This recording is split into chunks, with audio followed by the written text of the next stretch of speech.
magacaygu waa Muuse Sheekh Axmed Faarax kana tirsan jaamacadda Artemis University gaar ahaan kulliyadda Accounting and Finance qaybta distance learning-ka waxyaabahan ku doortay jaamacadda Artemis waxa kamid ah jaamacadda Artemis iyadoo ah jaamacad magac weyn ku leh Soomaaliland iyo Itoobiya bixisana shahaado caalami ah oo ardaygu wadan kasta la tagi karo markuu aqoon kororsi si sameynayo macallimiin tayo oo jooga waxyaabaha xiiso geliyeen waxa kamid ah in ay bixinayaan qaybta distance learning-ka buugaagtii assignment-dadii wixii daabacan resources-ka dhamaanteed aad xafiiska ugu tagayso iyaga oo leh qayb u jajaban distance learning-ka oo xafiis u gaar ah leh qiimaha oo aad u macquul ah oo jaban marka loo eego jaamacadaha wadankeena ku yaala bulshada marka waxaan ugu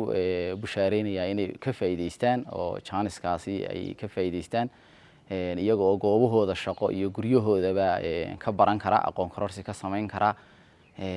macluumaadka iyo wax kasta oo diyaarana ka helaya xafiiska distance learning-ka oo ugu diyaar yihiin coordinator-kii iyo shaqaalihii u carbisnaa shaqadaasi loo tababaray. Assalaamu calaykum.